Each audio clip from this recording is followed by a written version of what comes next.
Many thanks to Squarespace for sponsoring this week's video. I've used Wacom tablets, I've used iPad Pros with the Apple Pencil, I've used trackpads, and I've used a mouse. And I was on the fence as to what to get for this purchase. As you can see, I went with the matching trackpad. But I'm curious, and if you could leave me a comment below and let me know, are you a mouse, a trackpad, or a tablet person for your photo or video editing? I'm really curious what everyone is using. So I have gone on a bit of a spending spree lately, from lenses to bags to travel bags to computers to monitors, a ton of different stuff lately, and figure it's probably time for a video. I love these kind of things. I'm always interested to see what other photographers are using for their craft. And ever since this monitor showed up in last week's video, I got a ton of questions about what is the best computer setup for photo and video editing. And the quick answer is I have no idea. I'm not sure. But I can tell you what has burned me in the past. And this is a long story, but I'm going to share it with you in about 60 seconds to make it very brief. But when I first got serious about photography, I wanted to get a desktop computer. So I ended up buying a 27-inch iMac. They came in, I believe, a 21-inch size and a 27-inch size then, and I wanted to get the biggest size. I didn't have a lot of money that I wanted to dedicate to this at that time because I wasn't 100% certain how serious I was going to get with photography, so I ended up getting the base model. Used that for about a year. It already started to slow down from, Lightroom and Photoshop, and I started editing video in Premiere Pro. And then I had a desire to get a laptop computer because I wanted to do some work whenever I was traveling around. So once again, didn't have a lot of discretionary income because I had just bought a 27-inch iMac. So I bought the base model MacBook Pro. Used that for about 2 years. It started to slow down, and then it eventually had an issue where the screen broke. So I was in a bit of a bind and I had to get another replacement quick. So once again, I bought another MacBook Pro, the cheapest one again. And then I used that for about 4 years. And I think it was 2018 was the last computer I purchased before this new one. And it worked great, but the last year of it, it really started to slow down. It wasn't one of the new M chips. So I said, you know what, Mark, when it's time to upgrade your computer infrastructure, you're going to do it the right way this time. Started to save a little bit of money, put some money to the side to get a more spec'd out version. Now, I did not buy the most spec'd out computer. I think it would end up costing me like $6,000 or $7,000, which I was not going to allocate that much money to it. But I ended up getting this. This is the 14-inch MacBook Pro. I ended up getting the M2 Max chip, so I upgraded for that. There's 2 versions of that chip. I did not get the top tier. I got the other tier, but nevertheless, it is an upgrade. The M2 Max chip is an upgrade. Got it with 32 gigabytes of RAM. I got 2 terabytes of SSD storage. And this is the first time ever that I upgraded a computer. I always ended up buying the base model. And I really think it burned me because this computer here, this is now the 3rd laptop and I guess I bought 1 iMac. So 4 computers in the last 10 years. And I think that is a little bit much. So the advice that I would give anyone, if you are looking to upgrade your computer system or purchase a computer system for photo and video editing, is think about future-proofing your purchase and definitely maybe prolong your purchase a little bit, put together a little bit of extra money and upgrade that, because think about the future. Because if you continue to buy base models, you're going to get into the same issue that I had. But this computer's been an absolute joy. I ended up getting this right here, which is the 27-inch Apple Studio display, which I absolutely love. And once again, there's a base model with this that doesn't have it's got like an articulating screen that just goes on an angle, but I ended up getting this right here, which I think is super cool. It was insanely expensive though. I think it was a $400 upgrade just to get this ability right here. And I thought to myself, you know what, Mark, just buy the cheaper one and you could stack some books underneath it and just get it to the level that you want. And I was so close to go that route. And I was like, you know what, Mark, stick with the theme of this computer upgrade and get, upgrade to what you really want, to what you think you need. And I tell you what, I've had this now for maybe about 6 weeks. I move this around way more often than I ever thought I would. On a daily basis, I'm constantly moving it around up and down because I don't have the best back in the world, so I feel a little bit fidgety when I'm at a desk, so I'm constantly moving around. So being able to move the computer monitor around with me has been absolutely monumental. But the best part about all this is not the fact of that I got a new computer and I got a new monitor, is about the way the system works for me, is because this is the computer. and then I plug it into here. I plug the monitor into here, and then I can use the larger monitor to do the laptop work. And then whenever I travel, I just unplug it from the monitor and I take all my work with me. So everything is stored here. No longer are the days when I have a iMac sitting here on the desk, which I'm sure you've seen in older videos. It was always in the background.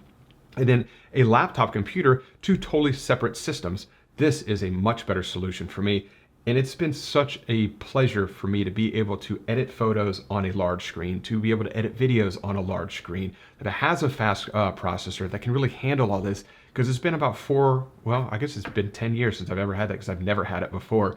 But the last 6 months that I used my old MacBook Pro, it was a real struggle, but I'm glad I waited.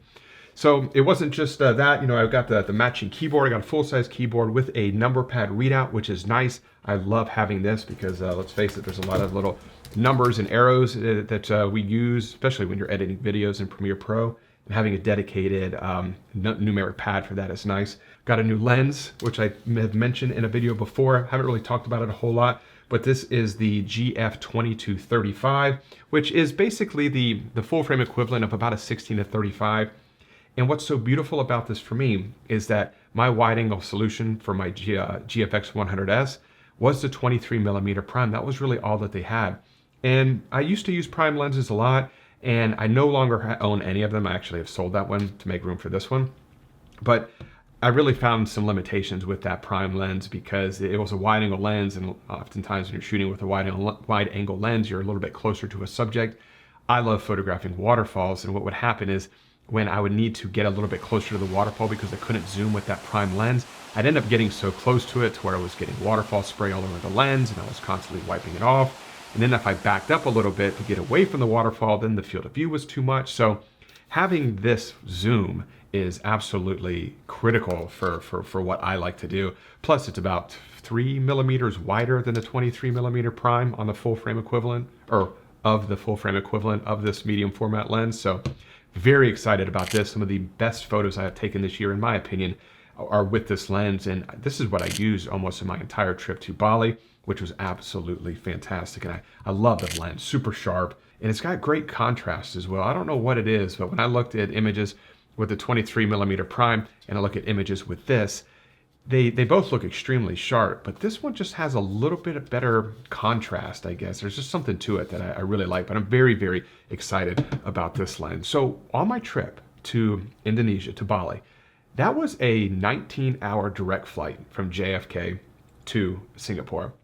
And on that entire trip, I was in and out of so many airports and on so many flights, and I was carrying everything in my my f-stop Talopa bag. And the way that I travel is that my backpack is the heaviest when I'm in an airport, because I end up bringing everything on my back that I can't check or that I don't feel comfortable checking. So I bring my laptop with me, I bring all my chargers with me, I bring all my batteries with me, my drone, all my lenses, all my camera bodies, everything is with me. And when I get to my location and I get to my hotel and I go out for a shoot, I don't bring all that stuff with me. The only time everything is with me is when I'm in an airport. And I'll tell you what, I know I'm getting a little bit older, but I feel like I've been home now for about, I don't know, maybe 3 weeks, 2.5 weeks. My knees and my back still feel sore from lugging that bag in and out of airports all over the place. So I said, you know what, I have got to come up with a better solution. And I came up with this. So I've seen this bag. This is from Shimoda. This is their little wheeling bag thing. And I saw it years ago. This is actually the newer version, the V2. And I thought, I didn't think much about it. But I started to think about, you know, and I think Think Tank makes bags like this, but what makes this one a little bit different, this bag has got this doctor style opening, and you open up the bag, and then you can put the ICU from my f-stop bag directly inside of this. And that was what I wanted to do. I looked at Think Tank because I know they have a lot of roller bags, but those roller bags have like the camera organization already built into the bag, and I did not want that. I wanted to be able to take my ICU out of the bag and put it directly into my backpack. And then I just take my backpack, which condenses down very much, and I just put that into my checked luggage. But this is absolutely awesome. It is so cool. It looks nice, and it's got these really, really big wheels here. I mean, there's not air in them, but they're very, very rubberized. They're larger than normal. and you can wheel it all over the place and it gets everything off your back, which is huge for me. That's exactly what I was hoping to do. And on top of that, so I'm getting ready to leave I'm teaching at the Out of Olympic event throughout of Chicago and Olympic National Park in Washington in about 2 weeks. And from there, I'm leaving and I'm flying to Menorca, Spain, where I'm speaking at the Photopills camp. And I'm not gonna bring a drone on that trip, on both of those trips. So what I'm bringing is a little bit less. So I didn't need to bring my 50-liter Talopa bag. I was going to get the f-stop Ajna bag, but I don't know. Well, here we go, I'll show you. This right here, this is the very first bag I've ever owned. And this is the f-stop Ajna bag. This is the Red Bull edition, which was very hard to get at the time. It's been discontinued for years. I still think it looks awesome. And I decided, it's like, you know what? I'm gonna do a little bit of throwback and I'm gonna use this bag. This is the 40-liter pack. I think the new Ajna is 37 liters, but I'm gonna use this right here as the bag for this trip, which I don't know why I'm excited about it. I'm actually looking forward to it, mainly because I'm gonna be able to travel in comfort without having anything on my back, and just wheeling this bag around is something that I'm really, really looking forward to. And I also got this too. So this is my my new computer bag, which I'm really excited about. All leather, which is absolutely beautiful. Smells fantastic. I'm excited about that. Since I bought a smaller computer, my old laptop was the 16-inch MacBook Pro. This is a 14-inch, which feels honestly much smaller. I love the size of this, because using the 16-inch MacBook on an airplane was a little bit of a struggle. This one on my trip to Indonesia, it was much easier to use. I had plenty of room with this computer. But I didn't need my old shoulder bag. I'm pointing to it over here, you can't see it. So I wanted to get something that fit fit this computer a little bit better. So I ended up getting this, which is absolutely beautiful. I got this kind of thing here too. A new little hobby I've gotten into, I don't know if it's a hobby, but it's something that I've become interested in, is like EDC things, everyday carry. I don't know why that's a thing, but there's so many YouTube channels dedicated to EDC, and I think it's super cool. But I bought this little thing that goes with this bag, which is fantastic, just to put a lot of charging things in here. I got a flashlight, pen, pencils, just random things that are usually loose inside of a carry-on bag, and I wanted to keep it all organized, so I keep all of that in here. And these are the things that I keep in this bag, or in my shoulder bag, whatever bag I happen to use. Because when I get onto an airplane and I put my luggage in the overhead compartment, I don't want to have to access that bag for anything else during that flight. It's a pain in the butt, usually, especially when I was traveling with actual camera backpacks, because I had those things packed to the gill. As I mentioned earlier, I bring everything on in the airport in my camera bag. So when I put that in an overhead compartment, I don't want to have to access it anymore. So that's where these kind of shoulder bags come in handy. So everything that you would need on a flight, you have there. I also bought these. These are actually, I bought these after Christmas. AirPod Maxes, I think, which these are absolutely fantastic. The noise cancellation on these is tremendous. I've really, really enjoyed these, especially on flights and editing video as well. Is there anything else? I feel like I just rambled through all that really quick, which was what I was trying to do here. But I think that's really the biggest things that I upgraded, which is a lot. I normally don't buy near that much stuff, and I bought all of this stuff in about a 2-month period. But I'm really, really excited about it all. But I definitely wanted to answer a couple questions about the computer. You know, it's a question I get all the time, and in full transparency, I don't know what the answer is. But I would definitely recommend, if you are looking to upgrade it to a new computer setup, definitely buy more computer than you think you need, because I think it will push the longevity of that computer out further, and you won't have to get into that every 2 to maybe 3 year upgrade cycle that I got trapped into for the last decade, because it was very, very expensive. I believe I ended up purchasing at least 1 or maybe 2 computers more than I needed to in that 10-year period, just because I continued to purchase the base model year after, or I should say cycle after cycle after cycle. So very excited to hopefully have a little bit of longevity with this setup here. Obviously the monitor is going to last a long time, but I'm hoping that this computer is a little bit more future-proof than computers I have used in the past.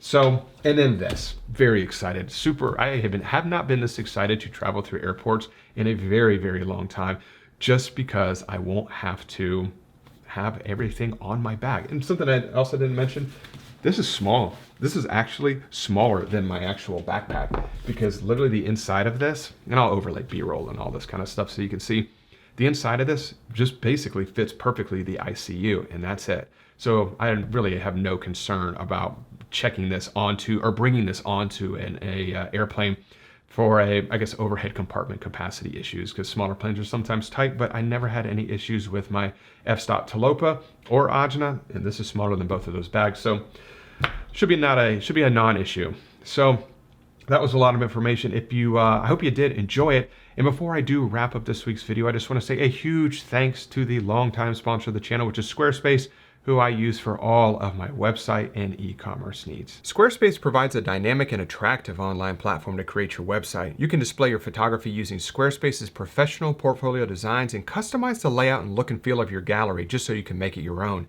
With Squarespace's traffic overview feature, you can track trends in page visits and views to better optimize your content, and you can even grow and engage with your customers with Squarespace's email campaign tools, which will enable you to create engaging emails that match your website with your products or blog post and logo, just so your messaging remains consistent. So if you're looking to start a new website or possibly upgrade your current website, check out squarespace.com/MarkDenney for a free trial and 10% off your first purchase. So if you have any questions about any of this stuff, my new lens, my laptop, my monitor, computer bags, backpacks, rolling camera bag, anything, please leave those in the comments section below, and I'll do my best to get back in touch with you as soon as possible. And as always, if you did enjoy this week's video, if you could give it a thumbs up, subscribe to the channel if you're not subscribed already. And as always, I really do appreciate you checking out this week's video, and I will see you all next Wednesday. Bye.